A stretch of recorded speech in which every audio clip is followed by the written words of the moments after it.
എല്ലാവരും അപ്പം ഓണമൊക്കെ അടിച്ച് പൊളിച്ചെന്ന് വിശ്വസിക്കുന്നു കേട്ടോ. നമ്മുടെ ഇവിടുത്തെ ഓണം അടിപൊളിയായിരുന്നേ. ഇത് ഞാൻ നാട്ടിൽ നിന്ന് ഓർഡർ ചെയ്ത ഡ്രസ്സാണ് കേട്ടോ. മൈ ഡെസ്റ്റിനേഷൻ എന്ന് പറയുന്ന സൈറ്റിൽ നിന്ന് ഞാൻ ഓർഡർ ചെയ്തതാണ്. അപ്പം ഞങ്ങളും ഇവിടെ ഓണപരിപാടിക്ക് പോകാനായിട്ട് റെഡി ആയത് കാറിലൊക്കെ കയറി പൊയ്ക്കൊണ്ടിരിക്കുകയാണ് കേട്ടോ. എൻ്റെ കൂടെ ചേട്ടനും ചേച്ചിയുണ്ട്. അങ്ങനെ നമ്മുടെ ഇവിടുന്ന് ഒരു 2.5 hour ഡ്രൈവ് ഉണ്ട് ടൊറൻറ്റോയിലേക്ക്. ടൊറൻറ്റോയിൽ മഹാ ഓണം എന്ന് പറയുന്ന ഇവൻറ്റിലേക്കാണ് കേട്ടോ നമ്മൾ പോകുന്നത്. നോർത്ത് അമേരിക്കയിലെ തന്നെ ഏറ്റവും വലിയ ഓണം സെലിബ്രേഷനാണ്. ഇതാണ് ചേച്ചി, ഇത് ചേച്ചിയുടെ ഒരു ഫ്രണ്ടാണ്. അപ്പോൾ നമ്മളെല്ലാവരും കൂടെയാണ് പോകുന്നത്. അങ്ങനെ നമ്മൾ നീണ്ട ഡ്രൈവിന് ശേഷം അവിടെ എത്തിയപ്പോൾ ആനയാണ് നമ്മുടെ ഈ പ്രോഗ്രാമിൻ്റെ ഒരു സെൻറ്റർ ഓഫ് അട്രാക്ഷൻ എന്ന് പറയുന്നത്. കറക്റ്റ് നമുക്ക് റിയലിസ്റ്റിക് ആയിട്ട് തോന്നുന്ന രീതിയിലാണ് കേട്ടോ അവരതിനെ ബിൽഡ് ചെയ്തേക്കുന്നത്.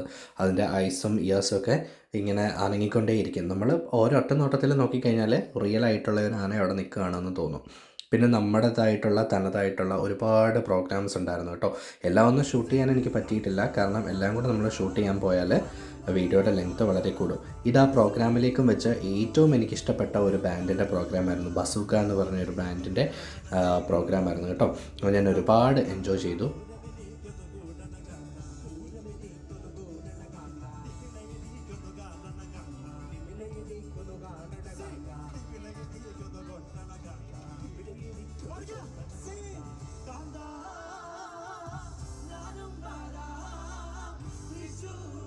അങ്ങനെ ആ ബാൻഡിൻ്റെ പ്രോഗ്രാമൊക്കെ കഴിഞ്ഞിട്ട് ചെണ്ടമേളം ഉണ്ടായിരുന്നു കേട്ടോ.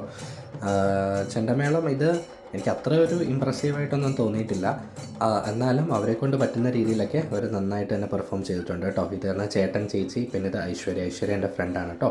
അപ്പോൾ നമ്മളെല്ലാവരും നല്ല രീതിയിൽ തന്നെ എൻജോയ് ചെയ്തു. ഈ ടൊറൻറ്റോയിലുള്ള ഒരുമാതിരി എല്ലാ മലയാളികളും അവിടെ ഉണ്ടായിരുന്നു.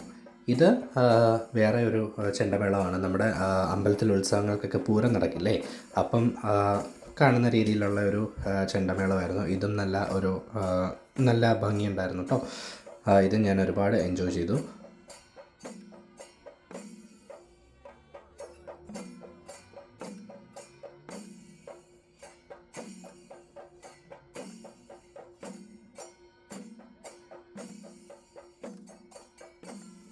അങ്ങനെ രാവിലെ 11 മണിയായപ്പോൾ തുടങ്ങിയ പ്രോഗ്രാം കറക്റ്റ് രാത്രി 11 മണിയായപ്പോഴത്തേക്കും കലാശക്കൊട്ടിലേക്കെത്തി.